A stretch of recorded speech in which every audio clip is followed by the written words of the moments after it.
암두의 마루구. 글 취산 원장 스님. 하루는 덕산이 바루를 들고 방장실에서 나오는데 이것을 본 설봉이 말했다. 늙은이가 종도 치지 않고 북도 두드리지 않았는데 바루를 들고 어디로 가는가. 이에 덕산이 고개를 떨구고서 곧 방장실로 돌아갔다.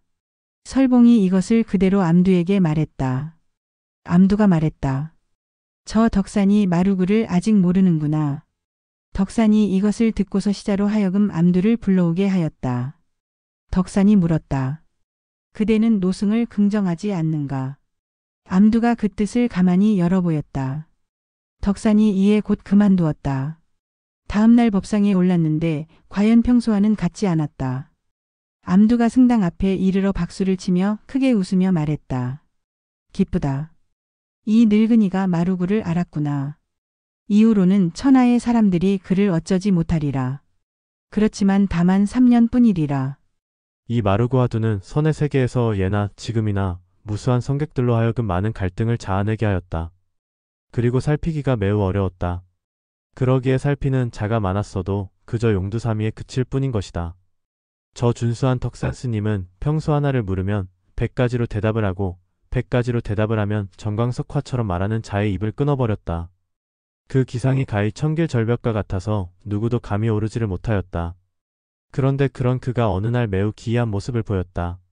저 설봉 스님의 한마디에 고개를 떨구고서 방장실로 돌아간 것이다. 이것은 매우 이상한 일이었다.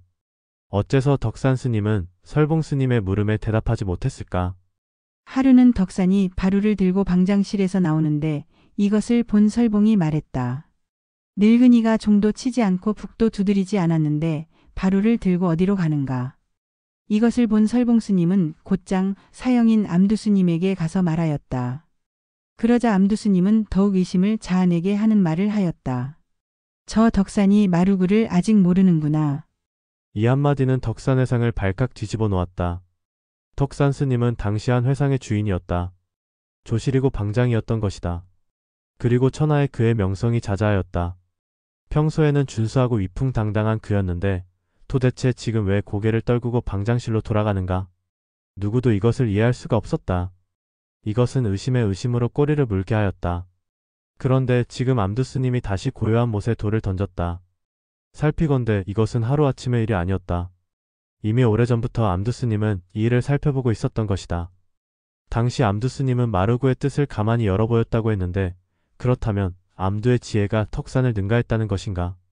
여기에 대해 고봉선사는 말하기를 만약 그렇게 안다면 화살처럼 빠르게 지옥에 떨어질 것이다라고 하였다. 누가 깊고도 깊은 덕산의 안방을 엿볼 수 있을까?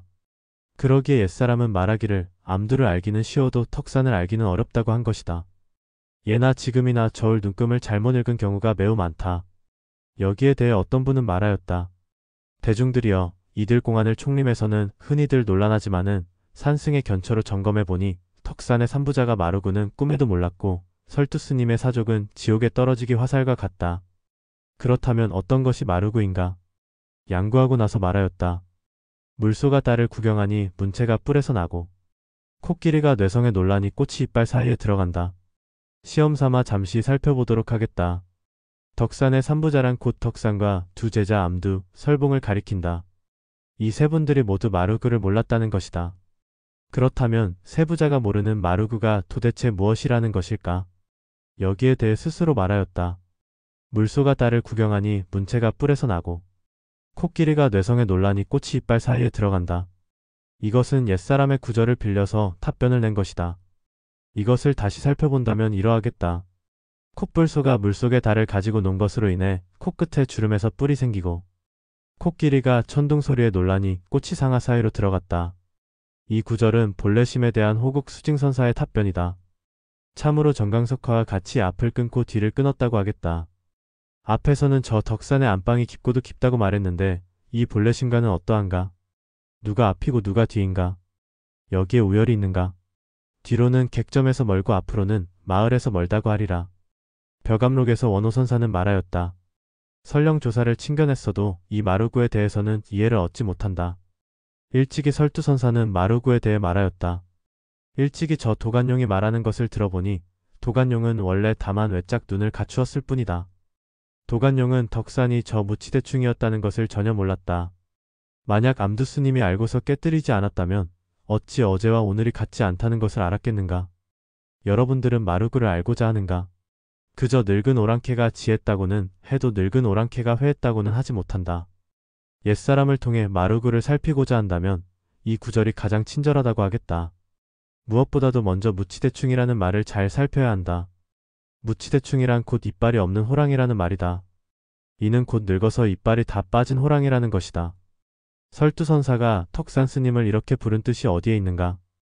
또한 늙은 오랑캐가 지했다고는 해도 회했다고는 하지 못한다고 했는데 무슨 말인가? 참고로 설두선사는 운문종의 법통을 이는 분이고 원호선사는 임재종의 법통을 이는 분이다.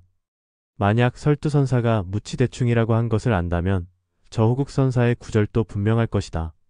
설령 그렇다고 해도 어찌 오랑캐가 지했다고 해도 회했다고 하지 못한다고 한 구절을 얻었다고 할 것인가? 그저 절반쯤 비슷할 뿐이라는 것이다. 혹자는 덕산의 삼부자가 모두 마루구를 꿈에도 몰랐다고 했는데 여기에는 비슷한 근거가 없지 않다. 그러나 잘 살펴야 하리라. 일찍이 무문해ges스님은 무문관에서 말하였다. 만약 마루구라면 암두와 덕산이 모두 아직 꿈에도 보지 못했다. 점검해보면 마치 선반 위의 꼭두각시와 흡사하다. 이것은 곧 마루구 제대로 드러낸 것이 아니라는 것이다. 그저 문틈으로 엿보는 정도라는 것이다. 그러기에 오히려 꿈에도 아직 보지 못했다고 한 것이다. 그러기에 옛사람은 말하기를 그를 만나도 수기해서는 안 된다고 한 것이다. 저 암두와 덕산이 보여준 마루구는 다만 저 선반 위의 꼭두각시와 흡사할 뿐이라는 것이다. 그러기에 오히려 집안의 추태를 드러냈다고도 한 것이다. 비록 그렇다고 하더라도 마루구를 모른 것은 아니었다. 다만 전체를 회하지 못했을 뿐이다. 일찍이 한 스님이 마루구를 묻자 암두 스님은 말하였다. 설봉과 내가 한 가지에서 나왔지만 한 가지에서 죽지는 않는다. 마루구를 알고자 한다면 다만 이것일 뿐이다. 만약 한 가지에서 나고 죽는다면 어찌 마루구를 감당할 것인가? 비록 이렇게 말했어도 암두 스님이 저 바다를 보여줬다고 할 수 있을까? 무엇이 마루구인가? 평소 경청선사의 구절을 마음에 두고서 즐겨 음미하였는데 어느 날 종영록을 보다가 만송스님과 개합하는 바가 있었다. 경청선사는 말하였다. 몸이 빠져나오기는 오히려 쉽지만 채를 벗어나는 것을 말로 하기란 어렵다. 이제 한 구절을 포태면서 마무리하겠다. 조주가 권하는 석 잔의 차를 누가 마실 줄 알까? 하나 가운데 셋을 갖추고 셋 가운데 하나를 지어서는 혀끝이 닿지 않고 손발이 몹시도 분주하다.